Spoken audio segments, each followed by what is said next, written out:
If you're like me, just the beginning of that opening is nostalgic enough to warp you back in time. I've always felt that Digimon got the short end of the stick compared to other large franchises like Pokemon. I mean, I love Digimon. There are actually very few franchises that have as long and wonderful a history with me as Digimon does. Some of my earliest memories are of watching the first season, Digimon Adventure, when it was premiering on YTV, and it was awesome. But not a lot of my fellow kids felt the same way.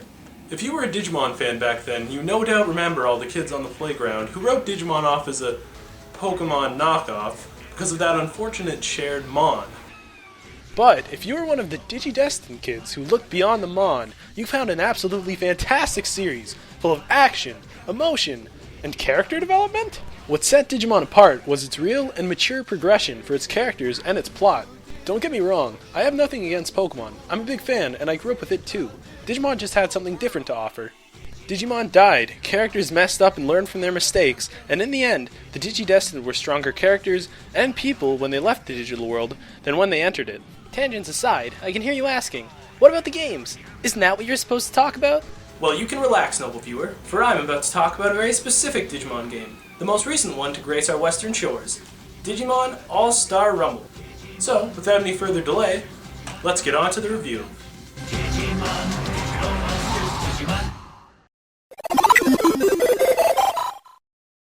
Digimon games have an interesting history in North America.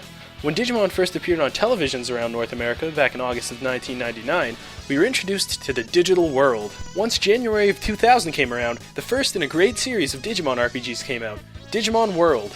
Often based around taming Digimon and battling to save the digital world, the Digimon World series has spanned numerous games across the PS1, GameCube, DS, and PSP and 3DS in Japan. The Digimon World games released alongside the Digimon Rumble Arena games, a very different series of fighting games where you play as numerous main Digimon from the show and movies. With all these awesome Digimon games coming out, kids like me were overjoyed. Unfortunately though, this wasn't quite the case for an enormous amount of people. The third season of Digimon, Digimon Tamers, seemed to have been the last fairly popular season over here. Very few people around me seemed to talk about Frontier, and no one even knew what Data Squad was. And so, sales on Digimon things tapered. No longer as big as it was in the heyday of Adventure and Adventure 2, Digimon games practically stopped coming over, with the most recent one before All-Star Rumble, Digimon World Championship, coming out on the Nintendo DS in 2008. Meanwhile, Japan was getting some crazy stuff, like a kind of remake of Digimon World 1 for the PSP, Digimon World Redigitized, as well as an enhanced version for the 3DS, Digimon World Redigitized Decode. It seemed as though Digimon was lost to North America. Until a fan petition was created. Now, before you say anything, I know petitions rarely work, but hey, it was worth a shot for even the slightest chance of Western releases. After amassing more than 40,000 signatures, with the petition at time of recording being at over 57,000 signatures, it seemed like Namco Bandai had heard us, because they announced Digimon All-Star Rumble for the PlayStation 3 and Xbox 360, a spiritual successor to the aforementioned Rumble Arena series. Coming exclusively to North America and Europe, All-Star Rumble was more or less made to test the waters for future Digimon game releases. So how did the game turn out? Listen in, and I'll give you my thoughts. Before I start talking about story and gameplay, I want to point out how weirdly hard it was to get this game.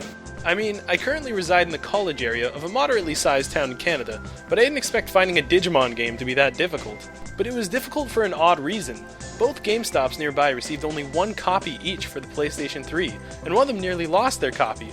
Luckily I still nabbed one, but it seemed odd to me that they only ordered that few copies. I didn't even know you could only order one copy of the game. Like, what? Anyways, so I popped the game into my PS3, and I got to hear Digimon All-Star Rumble! Okay, that brings me back. That's a nice touch. So the game has a story mode for each of its characters, lasting an hour and a bit each. Playing through a couple of the stories was essential to unlock all 12 playable characters. Speaking of characters, the choices are a little bit odd. Almost half the roster is composed of Adventure 1 Digimon, like Agumon and Gatomon, which is fairly understandable, but within the whole roster, only the first 3 Digimon series and Fusion are represented. Frontier and Data Squad have no characters at all, which feels a bit odd for a game celebrating Digimon. And even with the inclusion of so many Digimon from the first series, Patamon of all Digimon is missing. While the Digimon represented are all well done, the odd exclusions of Digimon from Frontier and Data Squad is rather unfortunate. And no Patamon, what? Anyways, there's also a versus mode to play with friends, a training mode that has a wonderful picture of Tentomon on Arms Day, and a gallery to look at Digicards, which I'll get to soon. Alright then, let's start with the story mode, which honestly is pretty basic. The peace that the Digimon world now enjoys seemingly after the events of the show have actually proven to be stifling for the Digimon inhabiting it. Without conflict and battle, Digimon can't digivolve, leading to boredom and laziness. Because of this, the Digimon decide to set up a tournament to see who the strongest Digimon really is. That's a kind of neat idea to start with, as it gives an okay reason for the countless Digimon Rumbles that are sure to come. From there, the stories of each individual Digimon differ very slightly, while all following the same formula. Insert Digimon name ends up joining the tournament, battles numerous Digimon, and then, after winning the tournament, finds out that they have to stop their ultimate Digivolution form from destroying everything, as they've been corrupted by some form of mysterious virus. The story is pretty straightforward. While it isn't anything too extraordinary, it serves its purpose well enough, and it provides a few small differences in each story to make playing through it numerous times more doable. During the story, the Digimon you're using and the Digimon you face off against will have a few lines of dialogue with one another before battle, which can be pretty funny. Vmon and Gatomon's dialogue, for example, references Vmon's one-sided crush that can be seen in Adventure 2. As for the gameplay itself, it's actually pretty fun. It's basically a 3D version of Rumble Arena, but instead of two easily accessible Digivolutions, you have one that's swappable. During battles with playable Digimon, you'll be in a 3D stage where you'll fight using regular attacks like punches and swipes, as well as special attacks like pepper breaths and pyrospheres. You can run around 3D arenas of all different kinds, with quite a few of the stages having some form of gimmick, like bouncy flowers that you have to smack, or spikes in the ground that you activate by hitting a switch. In between battles with other main playable Digimon, you'll traverse numerous landscapes such as forests, seashores, and a castle, all while beating less prominent Digimon, both as common enemies and mini-bosses in a 3D beat-em-up style. And this is where the game's biggest flaw comes into play. While it's great to see Digimon like Goblymon and Shellmon around, the placement and numbers of these enemies can be very unforgiving, and sometimes, especially in the last level, borderline unfair. Having 2 Apemons, 3 Goblymons, and an EBEmon all wailing on you at once can be a frustrating experience, especially with the very few, or again in the case of the last level, no checkpoints. This normally means that unless you grind up a Digivolution for that scenario, normally by punching the air until your meter fills up, while avoiding hits and hoping to get lucky with health item placement, you'll have a painfully difficult time dealing with some of the enemies and bosses. And this issue is amplified if you plan to play through the story mode numerous times.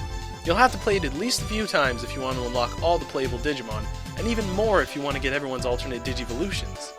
Having played through all 12 stories, I can't describe how frustrating certain levels can be, and how much I dreaded going into them. However, there is a feature that makes replaying the story more fun, which is the Digicard system.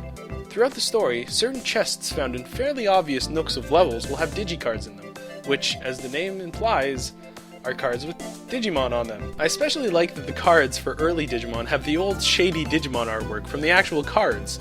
God, I love that style. The cards can be used in battle, as sometimes you and your opponent's equipped cards will clash, with the stronger card winning and giving some sort of effect or punishment to the player or the opponent. You can also buy Digicards from the in-game shop, with bits that are found throughout the story, but some of them are ridiculously expensive. The music throughout the different levels works well enough as atmospheric background music, but it's not remarkably memorable. You probably won't be humming to any of the tunes after you've beaten the story, though the end credits song is a bit catchy. All in all, the story mode can be a pretty fun diversion, with the best features being the lesser seen Digimon and the Digicard collecting. But let's be honest, you're probably more interested in the multiplayer. Anybody who has fond memories of playing one of the Rumble Arena games with friends will probably feel a bit nostalgic here. The Versus mode plays the same as when you fight playable Digimon in the story mode. Run around a 3D arena while trying to beat up your friend in every way possible. There are multiple game modes ranging from the standard deathmatch to things like capture the flag and bomb battles. There are also items that can be turned on or off that are implemented in a very similar way to past Rumble Arena games. The items range from giant missiles to smoky punches that will turn your opponent into a practically useless Numemon. The items can be pretty fun to play with for a bit, but some of them are blatantly broken, specifically the full Digivolve item. See, while battling a Digivolved opponent in past Rumble Arena games was challenging, it wasn't impossible. You could normally still defeat a Digivolved enemy if you kept your wits about you and played cautiously. In All-Star Rumble, however, it feels nearly impossible to even stand a chance against the Digivolved enemy. Whether it's their massive strength or ridiculous ranged attacks, or even their sometimes unmissable ultra attacks, Digivolved enemies feel less like contenders and more like things that you have to avoid at all costs. One of the neatest things about Versus mode is the inclusion of a couple stages that aren't in the story, with one stage specifically being Toy Town, lifted directly from the first series. Toy Town is done really well, and it has a familiar feeling to it that easily brings to mind the early Digimon episodes that took place there. Anyways, it's really fun to play this with friends, but for some reason the game doesn't have any kind of online multiplayer, meaning you can only play it with people if they're in the same room as you. Now I can kinda see the value of this in certain games. For example, Scott Pilgrim vs. the World did it to emulate the experience of the old school beat-em-ups that it was inspired by. It just feels somewhat out of place in this game, as the potential to hop online and have a good time with your friends is all there. While there may not be online multiplayer, it's fun enough to play with someone beside you. That feeling of wanting to murder someone because of that last blue blaster they did is nigh irreplaceable in my opinion. Altogether, the multiplayer can be really fun with friends, especially if they're fans of the series as well. So the question is Digimon All-Star Rumble worth grabbing? Well, I think that depends. If you don't really like Digimon, this isn't the game that will change your mind, but I wouldn't expect it to be. This game was really made for people who love Digimon so that they can show Bandai just how many fans are out there. And if you do love Digimon, I think you'll have a legitimately fun time with this game, especially if you play it with friends. So in conclusion, if you like Digimon, this game is worth grabbing. It's not perfect, but it's a lot of fun for a Digimon fan, and it's especially worth showing Bandai that you want future Digimon games. And that was Digimon All-Star Rumble. So, have any of you played it? If so, what are your thoughts? Let me know in the comments below, and until next video, I will see you all around.